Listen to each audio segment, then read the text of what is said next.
వి news Telangana news కి స్వాగతం. బులెటిన్ల ముందుగా హెడ్లైన్స్ చూద్దాం. నాంపల్లిలోని బీజేపీ రాష్ట్ర కార్యాలయంలో హోంశాఖ సహాయ మంత్రి శ్రీ బండి సంజయ్ కుమార్ మీడియాతో మాట్లాడారు. తాజ్ వరుణ్ బే శాండ్స్ హోటల్ శంకుస్థాపన కార్యక్రమం.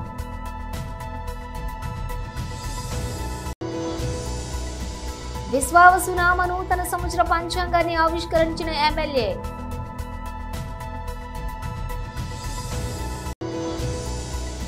వైజాగ్లో 2.2 కేజీల నకిలీ బంగారాన్ని పట్టుకున్న ద్వారకా నగర్ పోలీసులు.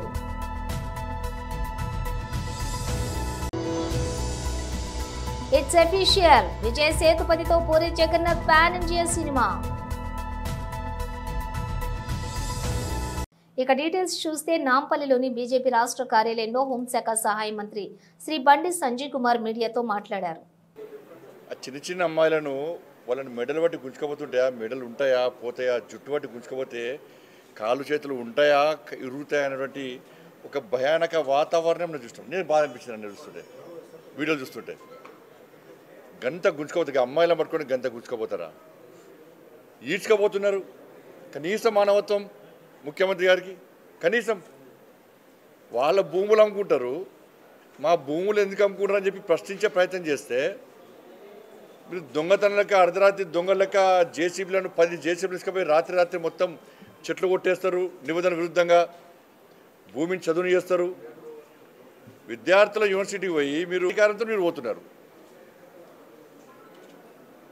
మా భూములు మా యూనివర్సిటీ భూములు అమ్మకండి అని చెప్పి ఆపే ప్రయత్నం చేస్తే వాళ్ళని గొడ్లను నేను చాలా బాగా అనిపించింది. నేను చూస్తుంటే ఆ చిన్న చిన్న అమ్మాయిలను గుంజుకోబోతుంటే ప్రతి ఒక్కరు ఏడిచారు.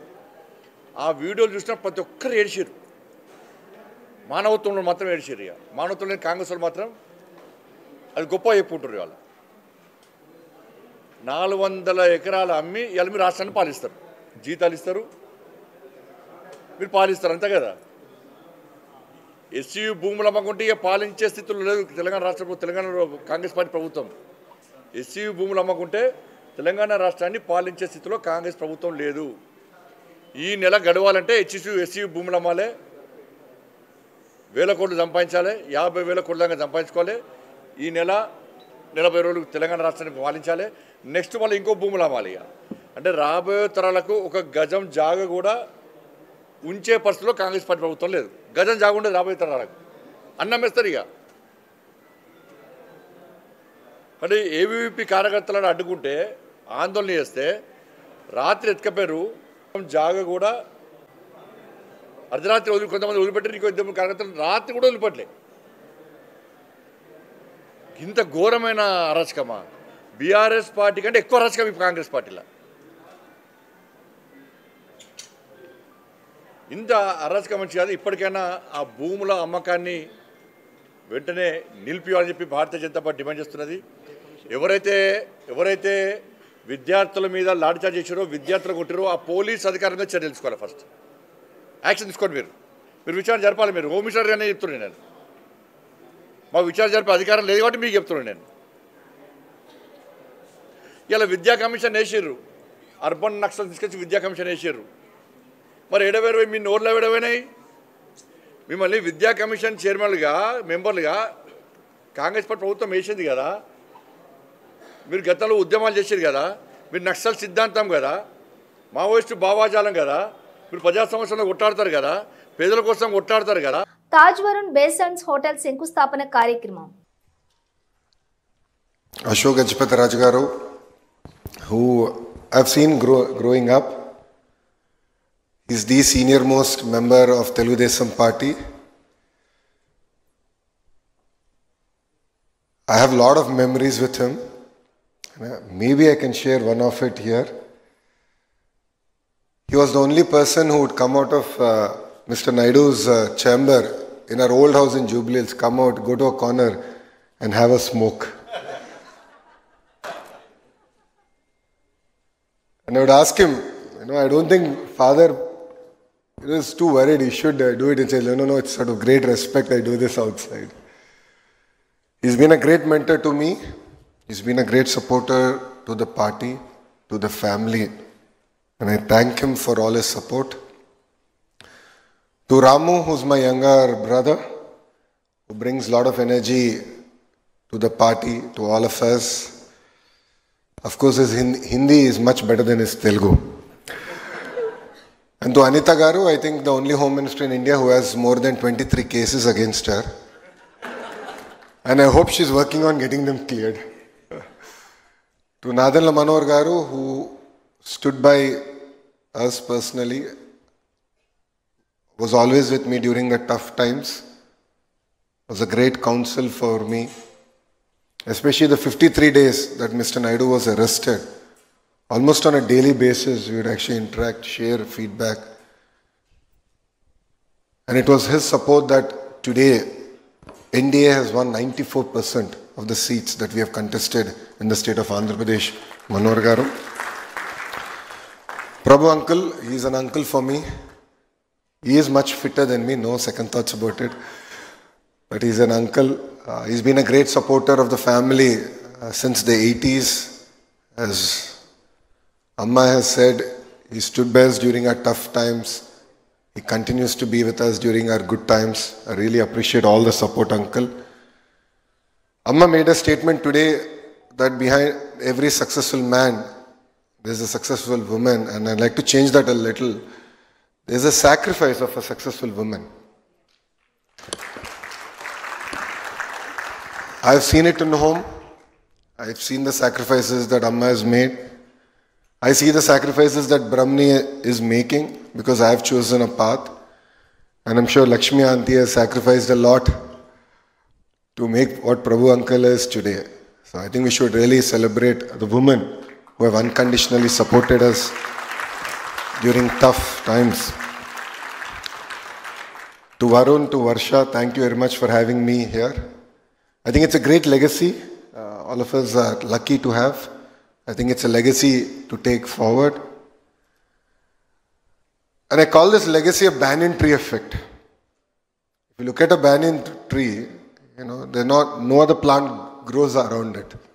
నూతన సంవత్సర ఉగాది పర్వదినం మహబూబ్ నగర్ జిల్లా చిన్నచింతకుంట మండలం పరిధిలోని అమ్మాపూర్ గ్రామ సమీపంలో వెలిసిన శ్రీ కురుమూర్తి స్వామి దేవస్థానం ఆవరణంలో పంచాంగ శ్రావణ కార్యక్రమానికి ముఖ్య అతిథులుగా ఎమ్మెల్యే జి మధుసూదన్ రెడ్డి దంపతులు విశ్వావసునామ నూతన సంవత్సర పంచాంగాన్ని ఆవిష్కరించారు. శ్రీ కురుమూర్తి స్వామి ఆలయ అర్చకుల పంచాంగాన్ని వినటానికి రాజా శ్రీరామ్ భూపాల్, మాజీ ఎమ్మెల్యేలు Sita Dayakar Reddy, Swarna Sudhakar Reddy, TPCC organizing secretary Arvind Kumar Reddy దంపతులు, కురుమూర్తి దేవస్థానం చైర్మన్ గోవర్ధన్ రెడ్డి దంపతులతో పాటు వివిధ రాజకీయ నాయకులు తదితరులు పాల్గొన్నారు. అర్చకులు పంచాంగాన్ని చదివి వినిపించారు. ఎమ్మెల్యే స్వామికి ప్రత్యేక మొక్కులు చెల్లించుకుంటూ కొత్త సంవత్సరంలో వర్షాలు సమృద్ధిగా కురవాలని, విశ్వావసు నామ సంవత్సరం రాష్ట్రంలోని ప్రజాప్రతినిధులకు, అధికారులకు సంతోషాలను కలిగించాలని, అందించాలని ఆకాంక్షించారు. ఉగాది పండుగను పురస్కరించుకొని శ్రీ శ్రీ శ్రీ కురుమూర్తి స్వామి సన్నిధిలో ఈరోజు ఉగాది వేడుకలు, అదేవిధంగా పంచాంగ శ్రవణం కూడా ఇప్పుడే జరుపుకోవడం జరిగింది. ముఖ్యంగా ఈ ప్రజాపాలనలో, ఈ ప్రజాప్రభుత్వంలో ఇచ్చిన మాట నిలబెట్టుకుంటూ ఆ భగవంతుని ఆశీస్సులతో మేమంతా ముందుకు పోతా ఉన్నాం. ముఖ్యంగా మా గౌరవ ముఖ్యమంత్రి శ్రీ రేవంత్ రెడ్డి గారి నాయకత్వంలో ఈ ప్రజాప్రభుత్వం ప్రజలకు ఇచ్చిన హామీలన్నీ కూడా నెరవేరుస్తున్న సందర్భంగా ముఖ్యమంత్రి గారికి, మంత్రులకు, సహచర ఎమ్మెల్యేలకు ఉగాది పర్వదిన శుభాకాంక్షలు.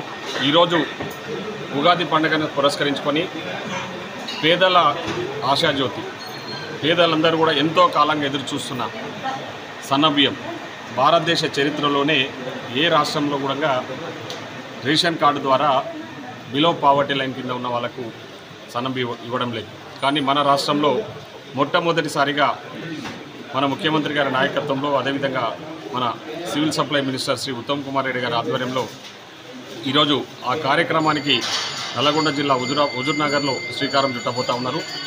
ఈ సందర్భంగా ముఖ్యమంత్రి గారికి, అదేవిధంగా మా ఉత్తమ్ కుమార్ రెడ్డి గారికి మా నియోజకవర్గ ప్రజల తరఫున కూడా ఉగాది పండుగ శుభాకాంక్షలు. అదేవిధంగా సన్నబియ్యం రాష్ట్ర వ్యాప్తంగా కూడా ఇస్తామని చెప్పేసి వాళ్ళు ప్రకటించినందుకు మరొకసారి వాళ్ళకు కూడా ధన్యవాదాలు తెలియజేస్తున్నా. ఈరోజు ఒక సన్నబియ్యమే కాదు, ఇందిరమ్మ ఇండ్లు, అదేవిధంగా రుణమాఫీ, బోనస్, ముఖ్యంగా ఈరోజు ఆడతల్లులు ముఖ్యంగా మహాలక్ష్ముల కోసం ఆర్టీసీ బస్సులలో ఉచిత ప్రయాణ సౌకర్యం, అదేవిధంగా 500 రూపాయలకి సిలిండరు, 200 యూనిట్ల వరకు కరెంటు ఉచితంగా, ఇన్ని కార్యక్రమాలను ఈరోజు ఈ ప్రజాప్రభుత్వంలో చేస్తున్నందుకు మేము గర్వపడతా ఉన్నాం. ఎందుకంటే ఇచ్చిన ఈ 15 నెలల కాలంలోనే మేము ఇచ్చిన హామీలన్నీ కూడా ప్రజలకు ఇచ్చిన హామీలు, ముఖ్యంగా ఎన్నికలలో ఇచ్చిన హామీలు నెరవేరుస్తూ ఉన్నందుకు మేమందరం కూడా ఈ సందర్భంగా భగవంతునికి, అదేవిధంగా మా ముఖ్యమంత్రికి, మా మంత్రులకు ధన్యవాదాలు తెలియజేస్తూ మరొకసారి ఉగాది పండుగ శుభాకాంక్షలు.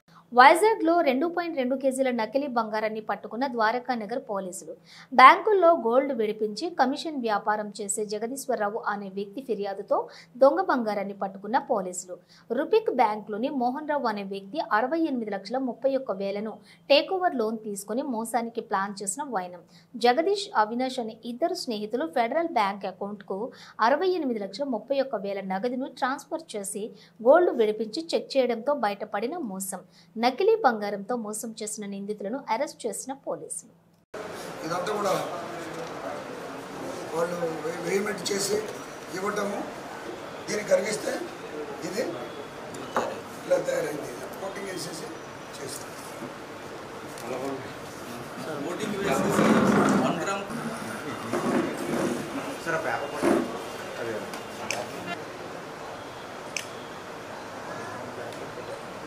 సగం వస్తుందంటే ఇన్ని చెప్తాడు. హిట్లు ఫట్లతో సంబంధం లేకుండా దర్శకుడు పూరి జగన్నాథ్ సినిమాలను అభిమానించే సినీ ప్రియులు ఎంతో మంది ఉన్నారు.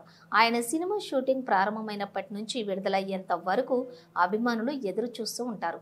లైగర్, డబుల్ స్మార్ట్ చిత్రాలు ఫ్లాప్ అయిన తర్వాత ఆయన సినిమాల గురించి ఎలాంటి అప్డేట్ రాలేదు. ఇప్పుడు ఆయన ఫ్యాన్స్లో జోష్ నింపే అప్డేట్ వచ్చింది. తమిళ స్టార్ విజయ్ సేతుపతితో పూరి జగన్నాథ్ సినిమా చేయబోతున్నారనే వార్తలు కొన్ని రోజులుగా వస్తూ ఉన్నాయి. ఆ వార్తలు నిజమయ్యాయి. దీనికి సంబంధించిన అఫీషియల్ అప్డేట్ ఇప్పుడు వచ్చింది. విజయ్ సేతుపతితో సినిమాను తెరకెక్కిస్తున్నట్లు ప్రొడక్షన్ హౌస్ పూరి కనెక్ట్ ప్రకటించింది. పాన్ ఇండియా స్థాయిలోని ఈ సినిమాను నిర్మిస్తున్నట్లుగా కూడా తెలిపింది. రెగ్యులర్ షూటింగ్ జూన్లో ప్రారంభమవుతుందని వెల్లడించింది. త్వరలోనే మరిన్ని అప్డేట్స్ ఇస్తామని తెలిపింది. ఈ సినిమాకు సినీ నటి చార్మి సహ నిర్మాతగా వ్యవహరిస్తున్నారు. హుజూర్ నగర్ సభలో సీఎం రేవంత్ రెడ్డి చేసిన వ్యాఖ్యలపై మండిపడ్డ మాజీ మంత్రి, సూర్యాపేట శాసనసభ్యులు గుంటకండ్ల జగదీష్ రెడ్డి. ఇంకా కూడా అన్ని అబద్ధాలు నమ్ముకుని బతుకుదామనుకుంటున్నాడు. సాధ్యం కాదు. రైతుల విషయంలో పచ్చి దగా చేస్తామని ప్రభుత్వం. కాళేశ్వరం అట్లనే ఉంది. కాళేశ్వరంకి ఏమి కాలేదు. కాళేశ్వరంలో ఇవాళ పంపాన్ని చేస్తే నీరు రావడానికి సిద్ధంగా ఉన్నాయనే మాట బీఆర్ఎస్ పార్టీగా మేము చెప్పినాం. ఒక్కసారి కేసీఆర్కి అప్పచెప్పండి, 3 రోజులకి నీరు తీసుకొస్తామని చెప్పినాం. ఇంతవరకు ఉత్తమ్ కుమార్ రెడ్డి గారు కానీ, ఇరిగేషన్ మంత్రి కానీ, ముఖ్యమంత్రి కానీ సమాధానం లేదు. రైతాంగానికి మళ్ళీ కష్టాలు మొదలైన ఈ ప్రభుత్వం వచ్చిన తర్వాత ఏ రైతులు అడిగినా కన్నీళ్ళతో చెప్తున్నారు, శాపనార్థాలు పెడుతున్నారు. రుణమాఫీ విషయంలో మోసమే, రైతు బంధు విషయంలో మోసమే, రైతు భరోసా విషయంలో మోసమే, వరిధాన్యం కొనుగోళ్ల విషయంలో మోసమే, నీళ్ళిచ్చే విషయంలో మోసమే. ప్రతి చోట ఈ ప్రభుత్వం రైతాంగాన్ని దగా చేస్తుంది. కొంటే ధాన్యానికి బోనస్ ఇవ్వాల్సి వస్తుందని చెప్పి ధాన్యం కొనడం ఎత్తేసింది. ఇప్పటివరకు ప్రభుత్వం వచ్చిన దగ్గర నుంచి మీరు కొనుగోలు చేసిన ధాన్యం ఎంత అంటే ఇప్పటివరకు ఎవరు కూడా సమాధానం చెప్పలేదు. ముఖ్యమంత్రి దగ్గర సమాధానం లేదు, వ్యవసాయ శాఖ మంత్రి దగ్గర లేదు, సివిల్ సప్లైస్ శాఖ మంత్రి దగ్గర కూడా సమాధానం లేదు. అధికారులు ఫోన్లు ఎత్తడానికి భయపడుతున్నారు. ప్రతిపక్ష నాయకులు మేము వివరాలు అడుగుతాం, చెప్పడానికి ఇబ్బంది అవుతుందని చెప్పి ఫోన్లు ఎత్తడానికి భయపడుతున్నారు. కింది స్థాయి అధికారులు ఫోన్లు చేస్తే ఫోన్ ఎత్తితే కూడా సార్ ఇక మీకు తెలుసు కదా, మేమేం చేయగలుగుతాం సార్, చిన్నోళ్ళం సార్ అని మాట్లాడుతున్నాం. ఇప్పటి వరకు ఎవడు లెక్క చెప్పిన వాడే లేడు. ఎంత ధాన్యం కొన్నారు? మీ ప్రభుత్వం వచ్చిన తర్వాత అప్పుడే యాసంగి పంటలు వచ్చినాయి, వానకాలం పంటలు వచ్చినాయి, తర్వాత మళ్ళీ యాసంగి పంట వచ్చింది. ఏ పంట ఎంత కొన్నారు అనే సంగతి ఇప్పుడు కూడా చెప్పలేదు. దాంట్లో దొడ్డు ధాన్యం ఎంత, సన్నధాన్యం ఎంత గుంగాలు చెప్పలేదు. వాస్తవానికి మొదలు ఎన్నికల మేనిఫెస్టోలో ఇచ్చింది కేవలం దొడ్డు ధాన్యానికే ఇస్తామని చెప్పి, బోనస్ ఇస్తామని చెప్పి ప్రకటించారు, రాసిచ్చిండ్రు. ఆ తర్వాత మాట మార్చి సన్న బియ్యానికి ఇస్తామని చెప్పిండ్రు, సన్నోట్లకి ఇస్తామని చెప్పిండ్రు. కానీ ఇప్పటి వరకు సన్నబొడ్డు కొన్నదెంత, దానికి ఇచ్చిన బోనస్ ఎంత అంతే విషయంలో ఒక్కడు కూడా సమాధానం చెప్పడం లేదు. నిన్న మళ్ళీ హుజూర్నగర్ వేదికగా పచ్చి అబద్దాలు మాట్లాడిపోయిండు రేవంత్ రెడ్డి. మళ్ళీ అదే మూర్ఖత్వాన్ని ప్రదర్శించుకున్నాడు, అదే అజ్ఞానాన్ని ప్రదర్శించాడు. ఒక అక్షరం కూడా ముఖ్యమంత్రి హోదాలో లేదు, ఆ స్థాయిలో లేదు. మళ్ళీ కేసీఆర్ మీద విషయం కక్కడం తప్ప ఇంకొకటి లేదు. కానీ కేసీఆర్ పైన విషయం కక్కి బతకడం అనేది సాధ్యం కాదు మీకు ఎక్కువ రోజులు. రేవంత్ ఇవాళ ఏ రైతులు అడిగినా ఏ రకంగా మాట్లాడుతున్నారో, కాంగ్రెస్ పార్టీకి ఓట్లేసిన అన్న వాళ్ళు కూడా ఏ రకంగా చెంపలేసుకొని రైతాంగం చెప్తున్నారో మీడియా మిత్రులు కనపడితే చాలు వాళ్ళంతా వాళ్ళు వచ్చి వాలంటరీగా చెప్తా ఉన్నారు. ఎక్కడ మైక్ కనపడ్డా, మీడియా మిత్రుల మైక్ కనపడ్డా వచ్చి వాలంటరీగా రైతు మైక్ తీసుకొని చెప్తా ఉన్నారు. Hyderabad cricket association IPL franchise Sunrisers హైదరాబాద్కు మధ్య వివాదం నెలకొన్న సంగతి తెలిసిందే. హెచ్సీఏ ఒత్తిడి వేధింపులను తట్టుకోలేకపోతున్నామంటూ సన్ రైజర్స్ తీవ్ర వ్యాఖ్యలు చేసింది. ఉచిత టికెట్ల కోసం హెచ్సీఏ ఉన్నతాధికారులు, ముఖ్యంగా హెచ్సీఏ అధ్యక్షులు జగన్మోహన్ రావు బెదిరిస్తున్నారని తెలిపింది. ఇలాగైతే తాము హైదరాబాద్ను వదిలి వెళ్లిపోతామని కూడా హెచ్చరించింది. కోరినన్ని ఫ్రీ పాసులు ఇవ్వనందున ఓ మ్యాచ్లో తమకు కేటాయించిన బాక్స్ కి తాళాలు వేశారని హెచ్సీఏ కోశాధికారి సన్ రైజర్స్ లేఖ రాశారు. ఆ లేఖ ప్రతి తమ వద్ద ఉందంటూ కూడా ఓ జాతీయ మీడియా తన కథనంలో కూడా పేర్కొంది. ఈ పరిణామాల నేపథ్యంలోనే సన్ రైజర్స్ హైదరాబాద్ కు ఏపీ బంపర్ ఆఫర్ ఇచ్చింది. ఏపీకి రావాలని ఆంధ్ర క్రికెట్ సంఘం ఆహ్వానించింది. తక్కువ అద్దెకు విశాఖ స్టేడియం ఇస్తామని హామీ ఇచ్చింది. ఈ క్రమంలోనే సన్ రైజర్స్ ఎలాంటి నిర్ణయం తీసుకుంటుందో వేచి చూడాలి. ఏపీ ప్రజలు కూడా తమ రాష్ట్రానికి ఐపీఎల్ ఫ్రాంచైజీ లేకపోవడాన్ని వెలితిగా ఫీల్ అవుతున్నారు. బులెటిన్ ముగించే ముందు హెడ్లైన్స్ మరోసారి. నాంపల్లిలోని బీజేపీ రాష్ట్ర కార్యాలయంలో హోంశాఖ సహాయ మంత్రి శ్రీ బండి సంజయ్ కుమార్ మీడియాతో మాట్లాడారు. తాజ్ వరుణ్ బే శాండ్స్ హోటల్ శంకుస్థాపన కార్యక్రమం.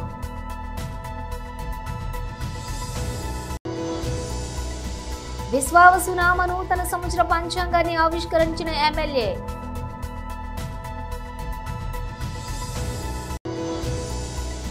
వైజాగ్ లో 2.2 కేజీల నకిలీ బంగారాన్ని పట్టుకున్న ద్వారకా నగర్ పోలీసులు.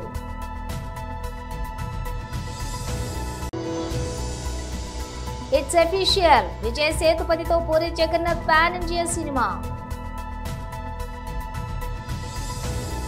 ఇవి బులెటిన్ విశేషాలు. మరో బులెటిన్ తో మళ్ళీ కలుద్దాం.